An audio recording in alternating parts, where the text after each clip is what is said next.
I'm going on an adventure. So there's only one way to figure it all out.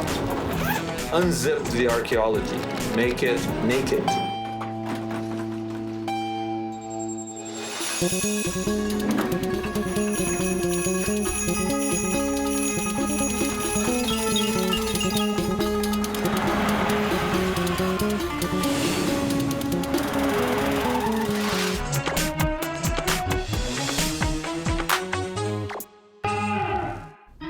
Saint Helena, one of the most influential women in history.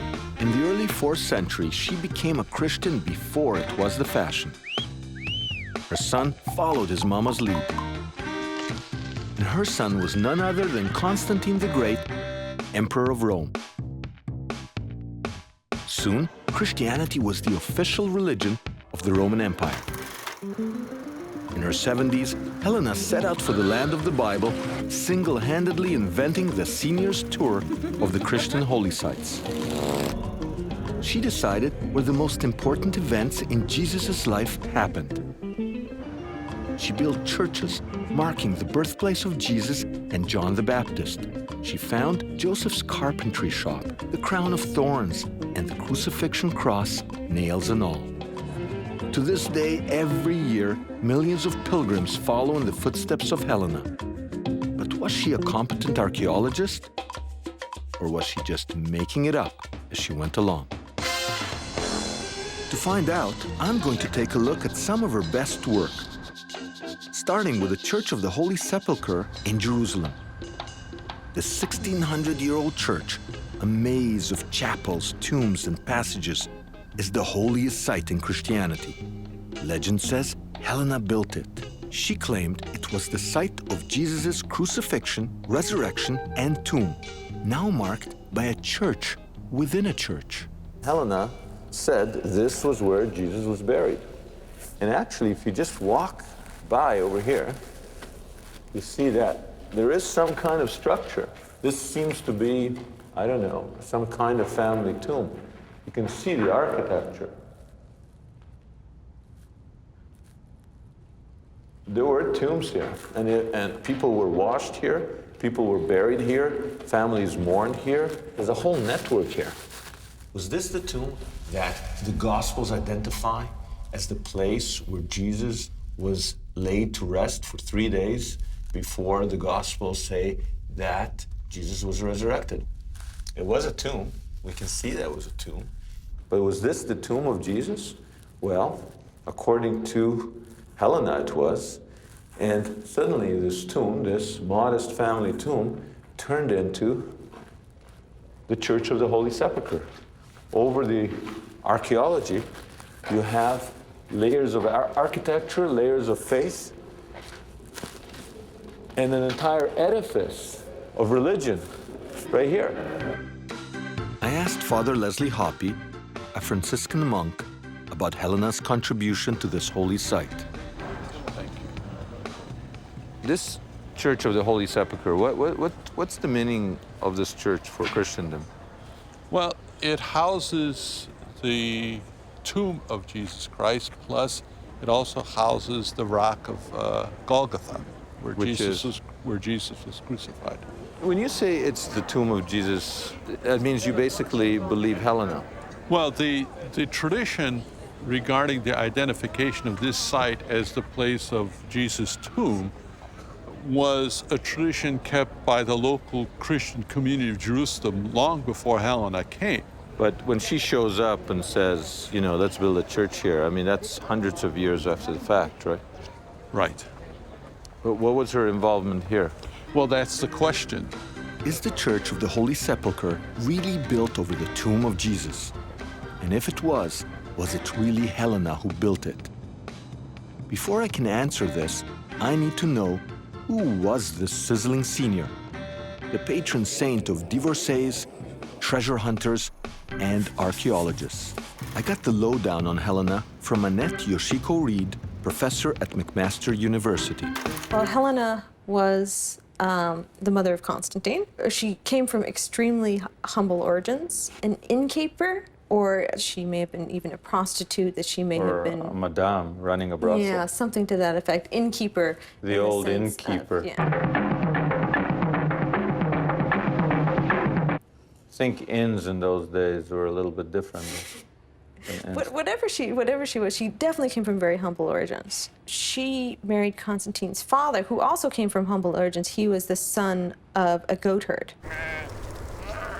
So a goatherd married a madame, and together they had an emperor. Yeah, they were very common people. Around the time that Constantine was 20, Constantius spurned Helena, abandoned her. Got himself a trophy wife. Oh, he got himself actually more than a trophy wife. The person who he married in her place was the daughter of the Augustus, this main emperor at the time.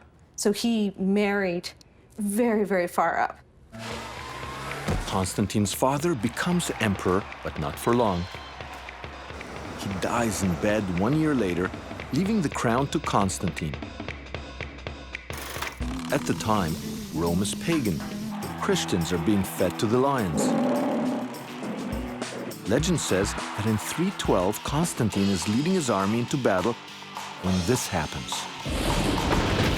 He sees a cross in the sky and knows he must fight in the name of Jesus. He wins. It appears his mother had the right idea. Within a century, Christianity will become the official religion of the empire. It will strengthen and spread for the next 1,000 years, unstoppable until the Muslims gain control of Jerusalem in the 12th century.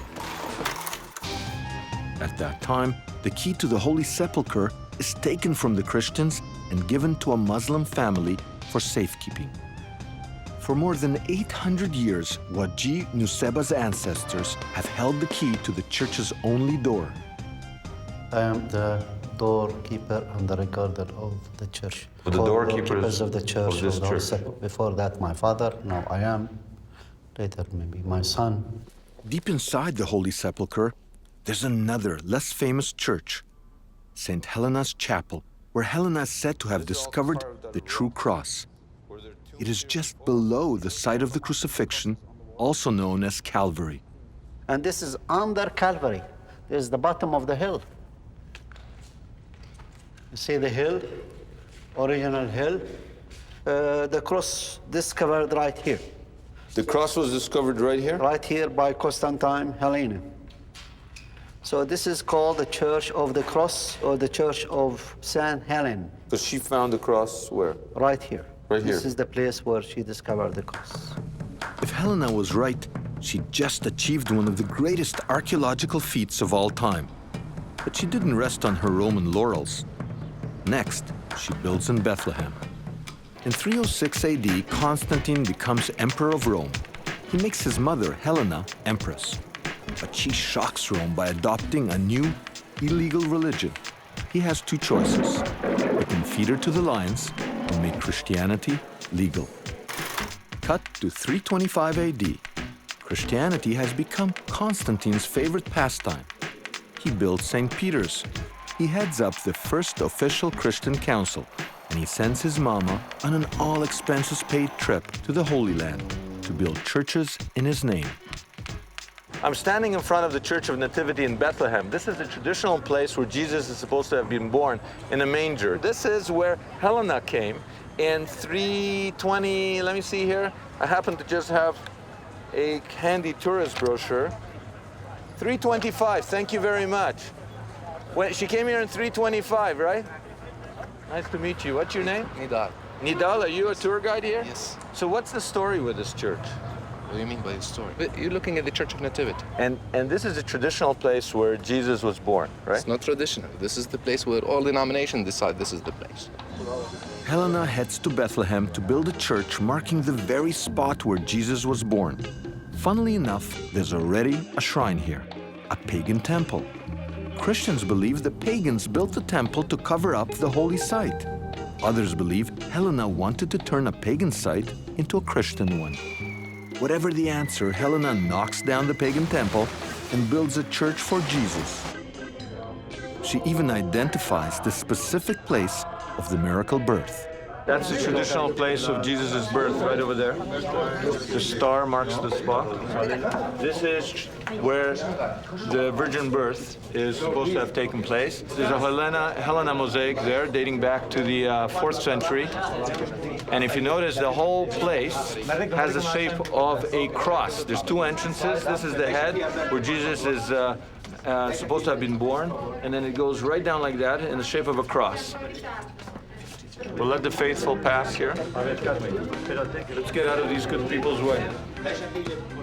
1,500 years later, away from the tourists, the original mosaic floor of the church Helena built is hidden under this trapdoor. But that won't stop the naked archaeologist. Well, look at this. There's no mosaic here, so I can go here. This is supposedly the original mosaic. So we're talking Helena's time. We're talking 1,600 years old. And you can see it's about 3-4 feet under the present floor. Gorgeous mosaic. Isn't it beautiful? Okay. In the 4th century, Helena is the answer to the Christians' prayers. Just 15 years earlier, they were forced to worship in secret. Now they have a church the size of heaven and money to burn.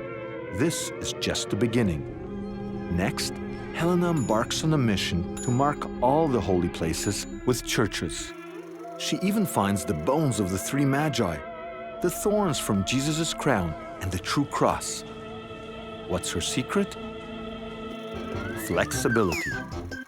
When archaeology fails, she switches to miracles, visions, and torture. So one of the interesting ways that Helena, before she became Saint Helena, used to find out where the true cross was to throw this learned Jew, person such as myself, into this well. And then after 7 days in the well, I wouldn't have lasted 7 days, he finally came up with a theory of where the true cross really was. And then she let him climb, whoa, out of the well. No wonder he confessed. I would have pointed at any tree just to get out of that. Look at that. Ancient well, deep, miserable, full of bacteria. Why did I go in there? Archaeological ballet. Torturing Jews doesn't sound like very saintly behavior to me. I asked Annette to tell me more about Helena's research techniques. In some traditions, she brings all of the Jews in the city together, finds the most learned of them, and tortures them in order to find out where the place is, because she knows that there's memory there. So this holy woman gathers the wise and tortures them to get the information. So that's one version of the story. That's one form of archaeology, which I'm glad has been abandoned. Yes. In another version of the legend, it's because of divine inspiration that she's able to tell where the various spots are. Divine inspiration is nicer than torture. Yes. The stories go on to say that Helena finds 3 crosses. To find out which one belonged to Jesus, she needs a miracle. The one that heals a sick woman, she declares the true cross. Helena orders the church built. Holy Sepulchre is born. As for the cross, She split it up. One part was in Jerusalem, one part was in Rome, and one part was in Constantinople. She broke the true cross? Yes. This was a very common thing to do with relics during this time. Was if It's you like an archaeologist today wanting to give to different museums. Yes, well, so there you go. Why don't I take this jar and break it? Each piece is as powerful as the whole in terms of being a witness. And there's a part in Jerusalem, a part in Rome, and a part in her son's new capital, Constantinople. A triangle in terms of the most important places within what is becoming a Christian Roman Empire. Right. in Jerusalem, the relic of the true cross was kept in the Church of the Holy Sepulchre. Over 1,600 years later, I'll get a chance to see it. Constantine the Great, Emperor of Rome, in 325 he sent his mother to the Holy Land. There, she is said to have built many churches, including the Holy Sepulchre in Jerusalem. It's here that Helena reportedly found the true cross, and where now, 1,600 years later, a sliver is still kept under lock and key. Father Theophilos, the Greek Orthodox Patriarch, has agreed to show it to me. Hi. Hi. And so you have a piece of the true cross here? Right. You're welcome. Right now. Give me a second, please. Oh wow, there's some key. Yeah, that's right. It's very old. It's the old keys of the... They don't make keys like this anymore. Well, only for preservation and for antiquities reasons.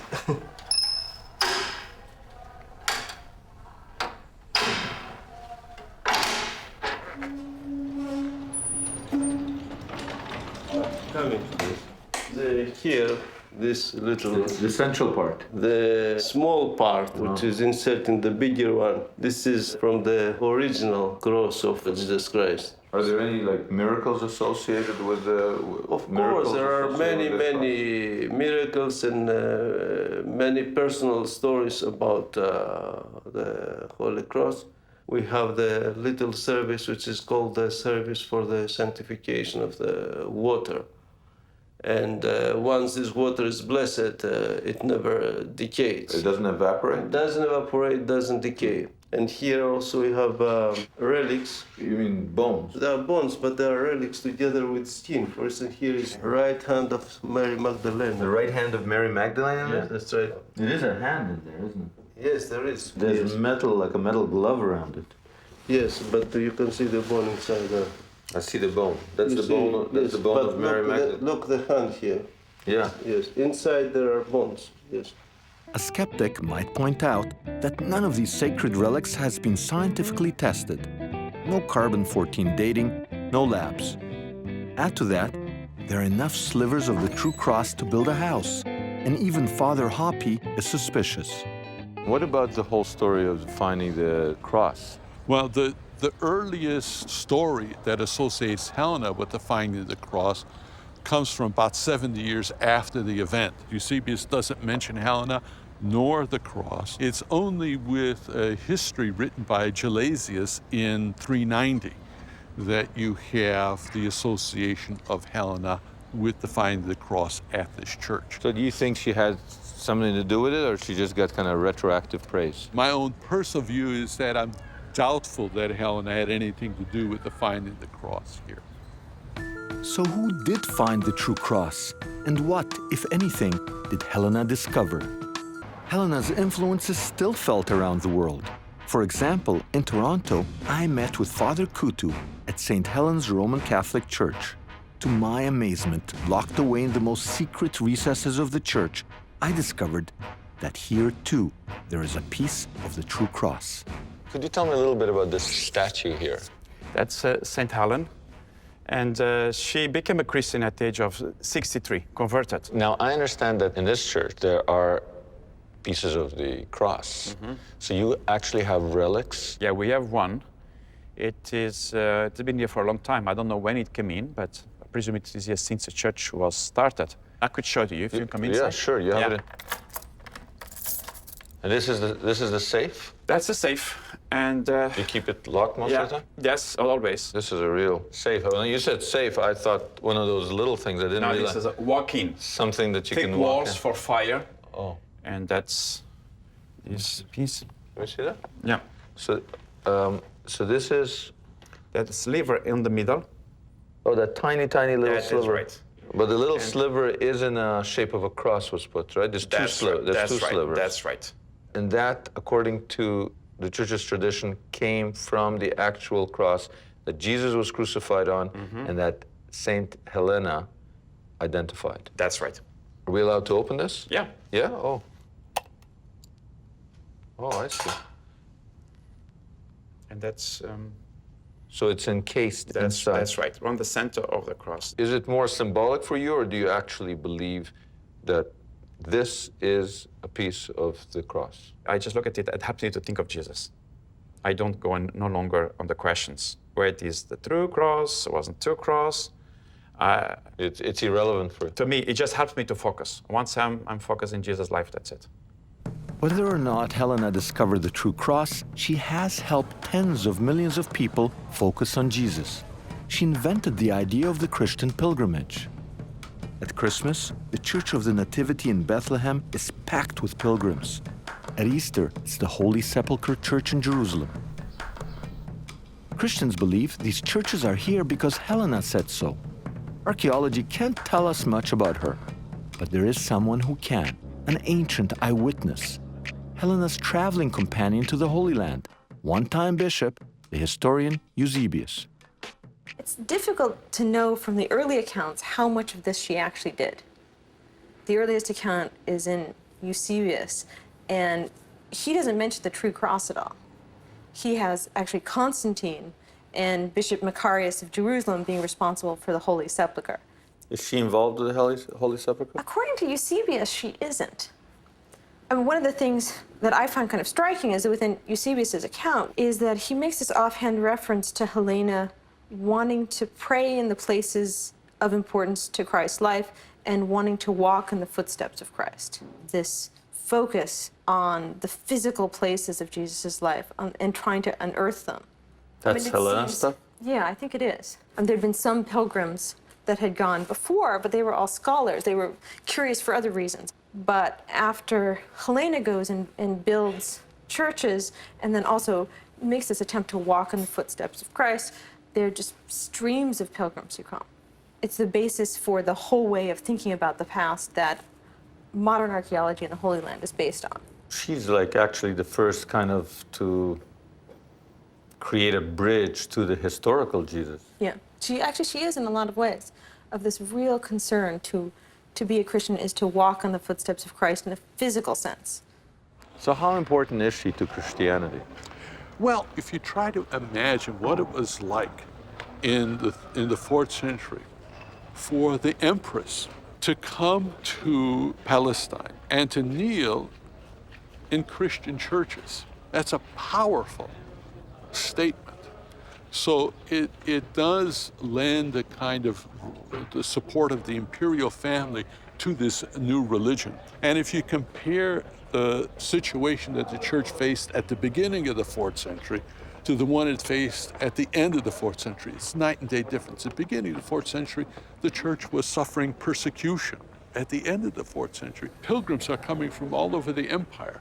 And I think Helena's contribution is very critical. We may never know if Helena found the actual gospel sites. For most, it's a matter of faith. What we do know is that she practically invented the idea of Christian holy sites, and she helped make Christianity the official religion of the Roman Empire. So what became of Helena? She died in her son's arms in Constantinople, destined to become a Christian relic in her own right. In the 9th century, her bones were moved to the Abbey of Hautevillers in France, where Dom Pérignon invented his famous bubbly beverage, a popular pilgrim destination.